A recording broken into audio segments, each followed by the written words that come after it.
왜 이 시편은 틀어놓기만 해도 다른가? 나는 너에게 묻고 싶다. 요즘 너는 기도를 얼마나 하고 있느냐? 입술로 꺼내는 말이 아니라 마음으로 숨쉬는 기도를 말하노라. 많은 이들이 이렇게 말한다. 기도가 잘 안 됩니다. 마음이 흩어져서 집중이 안 됩니다. 무슨 말을 해야 할지 모르겠습니다. 나는 그것을 꾸짖지 않는다. 너희의 하루가 얼마나 무거운지 나는 이미 알고 있기 때문이다. 그래서 나는 오늘 기도하라고 말하지 않으려 한다. 애써 믿음을 끌어올리라고도 말하지 않으려 한다. 그저 틀어두라고 말하려 한다. 시편 23편은 이해해야 하는 말씀이 아니다. 외워야 효력이 생기는 주문도 아니다. 이 시는 너의 삶 속에 흘러야 하는 말씀이다. 너희는 종종 말씀을 읽어야 할 대상으로만 여긴다. 하지만 나는 말씀을 머물러야 할 공기로 주었다. 양이 목자를 이해해서 따르지 않듯 너도 이 시를 다 이해하지 않아도 된다. 그저 그 곁에 있으면 된다. 말씀이 틀어져 있는 공간은 조용히 달라진다. 눈에 보이지 않게, 그러나 분명히. 불안은 말을 먹고 자라지만 평안은 들림 속에서 자란다. 그래서 시편 23편은 설명보다 먼저, 설득보다 먼저 너의 하루에 스며든다. 아침에 눈을 뜰 때, 집안일을 할 때, 잠들기 전 어둠이 밀려올 때, 기도가 안 되는 순간마다 이 시를 틀어두어라. 너의 입이 침묵해도 말씀은 멈추지 않는다. 너의 믿음이 약해져도 말씀의 힘은 줄어들지 않는다. 이 시편은 너를 움직이게 하기 위해 주어진 것이 아니라 너를 지켜내기 위해 주어진 시이기 때문이다. 이제 나는 너를 설득하려 하지 않겠다. 다만 이 시가 왜 그렇게 많은 세월 동안 수많은 영혼을 붙들어 왔는지 하나씩 너와 함께 걸어가려 한다. 지금은 아직 시작일 뿐이다. 성경 시편 23편 1절 6절 여호와는 나의 목자시니 내게 부족함이 없으리로다. 그가 나를 푸른 풀밭에 누이시며 쉴만한 물가로 인도하시는도다. 내 영혼을 소생시키시고 자기 이름을 위하여 의의 길로 인도하시는도다. 내가 사망의 음침한 골짜기로 다닐지라도 해를 두려워하지 않을 것은 주께서 나와 함께 하심이라. 주의 지팡이와 막대기가 나를 안위하시나이다. 주께서 내 원수의 목전에서 내게 상을 차려주시고 기름을 내 머리에 부으셨으니 내 잔이 넘치나이다. 내 평생의 선하심과 인자하심이 반드시 나를 따르리니 내가 여호와의 집에 영원히 살리로다. 여호와는 나의 목자시니 너희는 하루를 시작할 때부터 이미 많은 것을 짊어지고 있다. 아직 아무 일도 일어나지 않았는데 마음은 이미 여러 번 무너지고 생각은 이미 내일을 다 써버린다. 그래서 너희는 늘 묻는다. 이걸 내가 감당할 수 있을까? 이 길이 맞는 걸까? 혹시 내가 놓치고 있는 건 아닐까? 그 질문이 쌓이면 너희는 어느새 스스로를 책임자로 세운다. 모든 선택의 결과를, 모든 실패의 원인을, 모든 불안의 책임을 혼자 감당하려 든다. 그때 나는 너희에게 가장 먼저 이 말을 건넨다. 여호와는 나의 목자시니. 이 말은 너희의 상태를 점검하지 않는다. 잘하고 있는지, 믿음이 충분한지 묻지 않는다. 이 고백은 오직 하나만 선언한다. 너의 삶에 이미 책임자가 계신다는 사실. 목자가 있다는 말은 길이 쉽다는 뜻이 아니다. 위험이 없다는 약속도 아니다. 오히려 양의 길에는 늘 위험이 따른다. 그래서 목자가 필요하다. 너희는 이 고백을 너무 가볍게 여겨왔다. 그러나 이 한 문장은 너희 인생의 구조를 완전히 다시 짜는 선언이다. 여호와는 나의 목자시니 내게 부족함이 없으리로다. 부족함이 없다는 말은 아무것도 필요 없다는 뜻이 아니다. 지금의 너에게 문제가 없다는 말도 아니다. 이 말의 뜻은 단 하나다. 부족함이 생길 때마다 그 부족을 책임질 분이 이미 정해져 있다는 고백. 너희는 부족해질 때마다 불안해졌다. 부족해질 때마다 스스로를 몰아붙였다. 그러나 나는 말한다. 부족함은 너를 무너뜨리기 위해 허락된 것이 아니다. 부족함은 너를 나에게 더 가까이 데려오기 위해 열린 자리다. 그래서 나는 너희가 불안해질수록 이 시를 틀어두라고 말한다. 불안은 혼자 생각할 때 자라고 평안은 함께 있다는 사실을 계속 들을 때 자란다. 너희의 귀가 이 말을 반복해서 들을수록 너희의 마음은 조금씩 다른 질문을 하기 시작한다. 내가 이걸 해낼 수 있을까? 가 아니라 누가 나를 이끌고 계시는가? 기도가 길지 않아도 된다. 믿음이 뜨겁지 않아도 된다. 그저 이 고백이 너희의 하루 속에 흐르게 하라. 아침에 눈을 뜰 때, 일이 손에 잡히지 않을 때, 괜히 마음이 가라앉을 때, 잠들기 전 생각이 멈추지 않을 때, 이 말을 틀어두어라. 여호와는 나의 목자시니. 이 고백은 너의 상황을 즉시 바꾸지는 않아도 너를 대하는 하늘의 태도는 이미 분명히 말해준다. 너는 혼자가 아니다. 스스로 버텨야 할 존재도 아니다. 목자가 있는 양은 앞날을 몰라도 오늘을 걸을 수 있다. 그리고 그 사실 하나면 오늘 하루를 견뎌낼 이유로는 충분하다. 푸른 초장과 쉴 만한 물가로 너희는 쉼을 원한다고 말하지만 실제로는 쉼 앞에서 가장 불안해한다.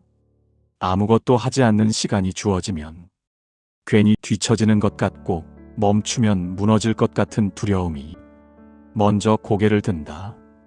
그래서 너희는 지쳐 있으면서도 달리고 아파 있으면서도 버틴다.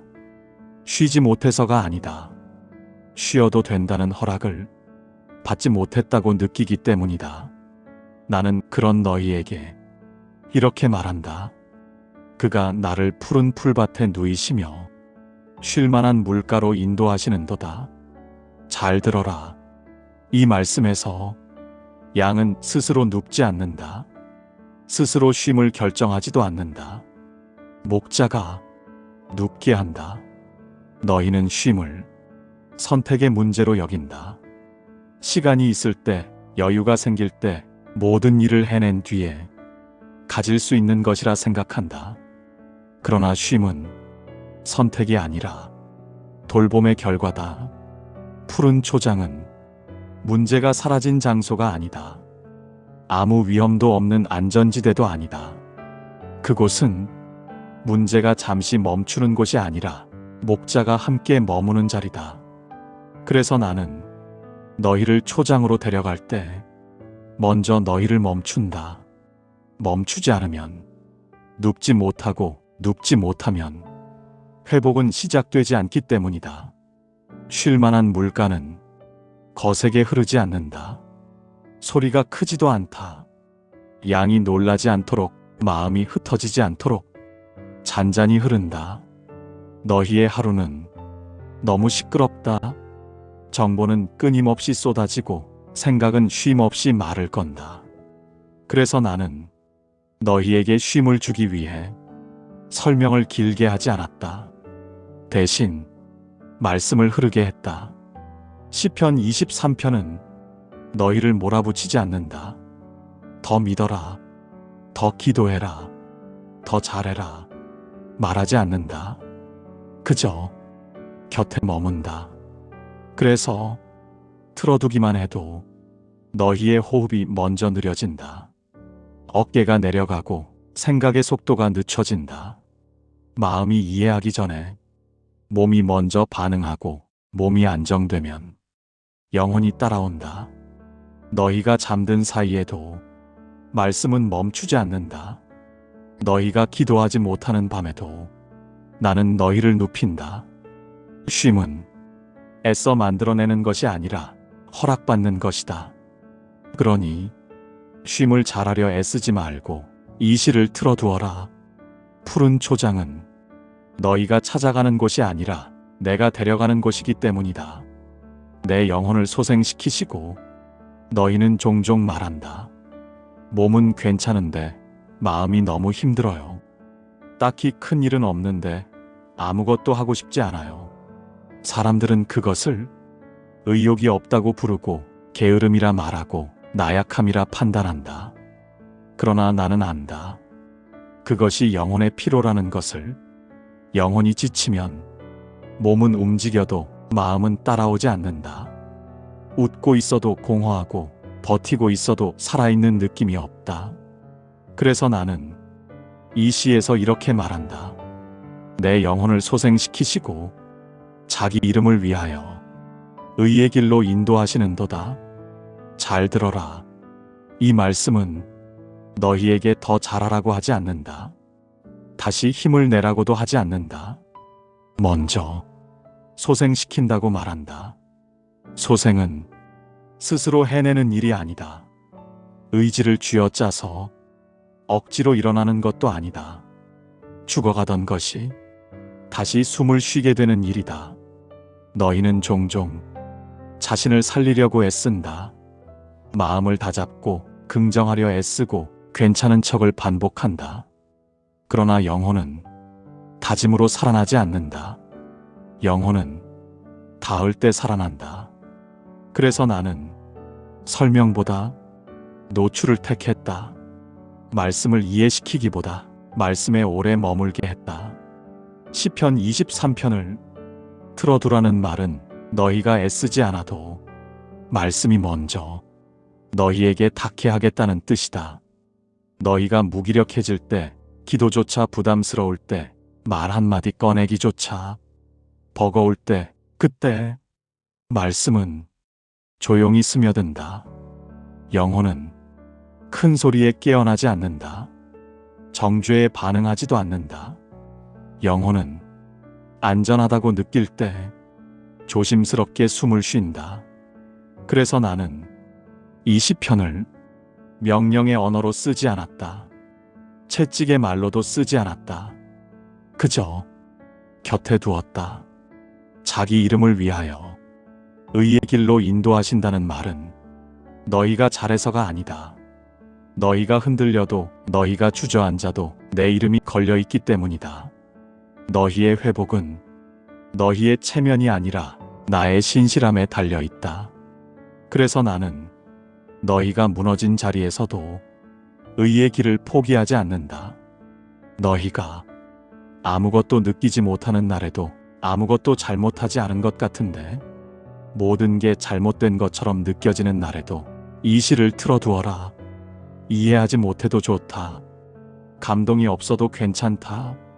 말씀은 너희가 반응하지 않아도 일한다. 그리고 어느 순간 너희는 깨닫게 된다. 아, 내가 조금 살아났구나. 그때 너희는 알게 될 것이다. 영혼을 살리는 일은 언제나 내가 먼저 시작했다는 것을. 사망의 음침한 골짜기로 다닐지라도 너희는 인생에 골짜기가 오리라 생각하지 않는다. 어려움은 예상하지만 무너짐은 준비하지 않는다. 그래서 어느 날 빛이 갑자기 사라지면 너희는 당황한다. 왜 이렇게 어두운지, 왜 이렇게 오래 가는지, 왜 이렇게 혼자인지 계속 묻는다. 그러나 나는 이 시편에서 골짜기를 숨기지 않았다. 내가 사망의 음침한 골짜기로 다닐지라도 잘 들어라. 이 말은 믿음이 부족해서 골짜기에 들어간다는 뜻이 아니다. 기도를 안 해서도 아니고 말씀을 몰라서도 아니다. 목자를 따라가도 골짜기는 있다. 이 고백은 신앙의 실패를 말하지 않는다. 오히려 신앙의 현실을 말한다. 너희가 가장 힘들어하는 것은 어둠 그 자체보다 이 질문이다. 왜 하필 지금인가? 왜 나인가? 왜 이렇게 오래인가? 너희는 골짜기에서 자신을 의심한다. 믿음을 점검하고 과거를 되돌리고 괜히 스스로를 책망한다. 그러나 나는 그 골짜기에서 너희를 비난하지 않는다. 나는 함께 들어간다. 해를 두려워하지 않을 것은 주께서 나와 함께 하심이라. 잘 보아라. 이 고백은 골짜기가 사라졌다고 말하지 않는다. 빛이 갑자기 비췄다고도 말하지 않는다. 다만 함께 있음을 말한다. 너희는 문제가 해결되면 안심하려 한다. 상황이 바뀌어야 평안해지려 한다. 그러나 평안은 상황의 결과가 아니라 동행의 결과다. 그래서 말씀이 필요한 순간은 모든 것이 잘 될 때가 아니다. 말씀이 진짜 필요한 순간은 아무 말도 할 수 없을 때다. 사람의 말이 위로가 되지 않고 기도의 문장조차 입에서 나오지 않을 때, 그때 이 시를 틀어두어라. 너희의 귀가 너는 혼자가 아니다라는 말을 계속 듣게 하라. 지팡이와 막대기는 적을 때리는 도구가 아니다. 양을 몰아붙이는 채찍도 아니다. 지팡이는 길을 알려주는 것이고 막대기는 곁에 있다는 신호다. 어둠 속에서 양이 안심하는 이유는 앞이 보여서가 아니다. 목자의 기척이 계속 느껴지기 때문이다. 그래서 나는 너희에게 이 시를 외우라 하지 않았다. 암송하라 하지도 않았다. 그저 틀어두라고 했다. 너희가 울고 있을 때도, 아무 말 없이 앉아 있을 때도, 잠들지 못한 채 천장을 보고 있을 때도 말씀은 너희 곁에 머문다. 너희가 내가 어디 있는지 묻는 동안에도 나는 이미 너희 옆에 서 있다. 골짜기는 너희를 버리기 위한 길이 아니다. 너희를 단련시키기 위한 시험만도 아니다. 골짜기는 함께 걷는 법을 배우는 자리다. 그러니 지금이 어둡다고 해서 믿음이 사라졌다고 말하지 마라. 지금이 조용하다고 해서 내가 떠났다고 생각하지 마라. 너희가 아무 말도 하지 못하는 밤에도 나는 너희 곁을 떠나지 않는다. 그리고 그 사실 하나가 이 어둠을 끝까지 통과하게 만든다. 원수의 목전에서 상을 베푸시고 너희는 상처를 받을 때보다 억울할 때 더 무너진다. 아픔은 견딜 수 있어도 오해는 삼키기 어렵고 무시당함은 오래 남는다. 왜냐하면 억울함은 사건이 아니라 존재를 건드리기 때문이다. 사람들은 너희의 일부만 보고 너희 전체를 판단한다. 너희가 흘린 눈물은 보지 않고 너희가 참아낸 시간은 묻지 않는다. 그래서 너희는 조용히 속으로 말한다. 왜 저 사람은 괜찮고 왜 나는 늘 설명해야 하나요? 나는 그 질문을 모른 척하지 않는다. 그래서 이 시편은 골짜기에서 끝나지 않는다. 주께서 내 원수의 목전에서 내게 상을 차려주시고, 잘 들어라. 이 장면은 도망친 후의 보상이 아니다. 몰래 받는 위로도 아니다. 원수의 목전에서 상을 차린다. 너희를 무시했던 눈앞에서, 너희를 함부로 판단했던 자리에서, 너희를 낮춰보던 그 시선들 앞에서 나는 상을 펼친다. 이 상은 복수를 위한 자리가 아니다. 상대를 부끄럽게 만들기 위한 연출도 아니다. 이 상의 목적은 하나다. 너의 자리가 여전히 존귀하다는 사실을 선포하는 것. 너희는 상처를 받으면 스스로를 숨긴다. 괜히 위축되고 괜히 작아진다. 그러나 나는 너희를 숨기지 않는다. 너희가 잘 싸워서가 아니라 너희가 내 양이기 때문이다. 이 상은 성과에 대한 보상이 아니다. 인내에 대한 상급도 아니다. 이 상은 정체성의 회복이다.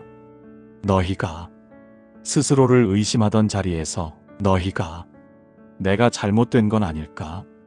되묻던 그 자리에서 나는 말없이 상을 차린다. 그리고 말한다. 너는 여전히 여기 앉을 자격이 있다. 기름을 머리에 붓는다는 말은 상처를 덮는다는 뜻이 아니다. 흔적을 지운다는 뜻도 아니다. 기름은 너희의 머리를 빛나게 하기보다 너희의 존재를 다시 구별한다. 너희가 겪은 일들이 너희를 규정하지 않도록, 사람들의 말이 너희의 이름이 되지 않도록 나는 너희를 다시 불러낸다. 그러니 억울함이 밀려올 때, 설명하고 싶어질 때, 나를 증명하고 싶어질 때 이 시를 틀어두어라.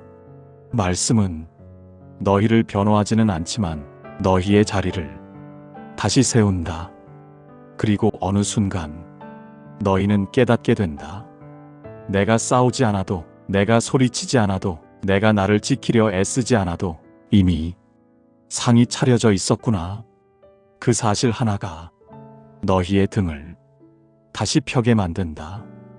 기름을 내 머리에 부으셨으니 내 잔이 넘치나이다. 너희는 늘 이렇게 말한다. 조금만 더 있으면 괜찮아질 것 같아요. 조금만 더 채워지면 버틸 수 있을 것 같아요. 그래서 너희는 부족함을 메우기 위해 계속 무엇인가를 더 하려 한다. 더 가져야 하고, 더 인정받아야 하고, 더 강해져야 한다고 믿는다. 그러나 나는 너희를 그렇게 채우지 않는다. 기름을 내 머리에 부으셨으니 기름은 필요한 만큼만 붓는 것이 아니다. 기름은 조심스럽게 나누는 것도 아니다. 기름은 흘러넘치도록 붓는다. 이 장면은 너희가 수고를 다 마친 후에 조용히 주어지는 보상이 아니다. 이 장면은 상 앞에서, 사람들 앞에서 너희의 상처와 흔적이 아직 사라지지 않은 상태에서 이뤄진다. 기름 부음은 상처를 가리기 위한 연출이 아니다. 완벽해졌다는 선언도 아니다. 기름 부음은 너는 여전히 선택받았다는 표시다. 너희가 넘어졌던 자리에서도, 흔들렸던 시간 이후에도 나는 너희를 다시 구별한다. 그래서 기름은 머리에서 시작해 옷깃으로 흘러내린다. 숨길 수 없고 감출 수 없고 머물지 않고 흘러간다. 이것이 하늘의 충만이다. 내 잔이 넘치나이다. 잘 보아라. 잔이 넘친다는 말은 부족함이 없다는 말과 다르다. 잔이 넘친다는 것은 이미 충분히 받았다는 뜻이 아니라 더 이상 붙잡아 둘 수 없다는 뜻이다. 너희는 넘침을 두려워한다. 흘러가면 손해볼 것 같고 나누면 모자랄 것 같기 때문이다. 그러나 하늘의 충만은 붙잡는 순간 멈춘다. 나는 너희를 채우는 이유가 있다. 너희만을 위해서가 아니다. 너희가 받은 것이 너희의 말이 되고 너희의 태도가 되고 너희가 머무는 공간이 공기가 되기 위함이다. 그래서 시편 23편을 틀어두면 어느 순간 너희 자신도 모르게 조금 부드러워진다. 말이 날카롭지 않게 바뀌고 판단이 늦춰지고 여유가 생긴다. 그것이 충만히 흘러가는 모습이다. 그러니 지금 부족하다고 말하지 마라. 아직 채워지지 않았다고 속단하지 마라. 내가 붓는 기름은 너희의 기준보다 항상 많다. 그리고 넘치게 받은 자는 더 이상 자신을 증명하지 않아도 된다. 그 사실 하나가 너희를 자유롭게 만든다. 내 평생의 선하심과 인자하심이 반드시 나를 따르리니 너희가 가장 두려워하는 것은 지금이 아니다. 지금의 어려움은 어찌어찌 견딜 수 있다. 오늘의 문제는 오늘의 힘으로 버틸 수 있다. 너희를 가장 불안하게 만드는 것은 앞으로도 이럴까 봐라는 생각이다. 지금도 이렇게 힘든데 앞으로는 더 나빠지면 어쩌지? 괜찮아졌다가 다시 무너지는 건 아닐까? 그래서 너희는 미래를 생각할수록 마음이 먼저 무너진다. 나는 그 불안을 모른 척하지 않는다. 그래서 이 시편의 마지막은 조건이 아니라 선언으로 끝난다. 내 평생에 선하심과 인자하심이 반드시 나를 따르리니 잘 들어라. 이 말은 내가 잘 살면 따라온다는 약속이 아니다. 내가 흔들리지 않으면 지켜주겠다는 조건도 아니다. 반드시라는 말은 너의 상태와 상관없이 이미 정해졌다는 뜻이다. 너희는 앞으로 어떻게 될지를 계속 앞에서 확인하려 한다. 그러나 이 시는 말한다. 선하심과 인자하심은 앞에서 너를 시험하지 않는다. 뒤에서 따라온다. 너희가 잘못된 선택을 했다고 느끼는 순간에도 길을 돌아온 것 같아. 후회하는 날에도 하나님의 선하심은 조용히 너희 발자국을 따라온다. 그래서 나는 말한다. 너희 인생에는 헛걸음이 없다. 뒤돌아보면 의미 없다고 느껴졌던 시간들조차 결국 나의 손 안에서 연결되어 있었음을 알게 될 것이다. 내가 여호와의 집에 영원히 살리로다. 이 말은 언젠가 천국에 간다는 막연한 위로가 아니다. 이 고백은 지금 어디에 속해 있는가에 대한 선언이다. 너희의 인생은 불안이 주인이 아니다. 상황이 주인이 아니다. 너희의 거처는 이미 정해져 있다. 그래서 너희는 미래를 통제하려 애쓰지 않아도 된다. 모든 경우의 수를 미리 계산하지 않아도 된다. 목자가 있는 양은 앞날을 몰라도 오늘을 걸을 수 있기 때문이다. 그러니 오늘도 틀어두어라. 이제 나는 너희에게 더 기도하라고도 더 애쓰라고도 말하지 않겠다. 다만 이렇게 초대하겠다. 오늘도 이 시를 틀어두어라. 너희의 하루가 말씀으로 시작되지 않아도 괜찮다. 끝나지 않아도 괜찮다. 그저 너희의 삶 한가운데 이 시가 머물게 하라.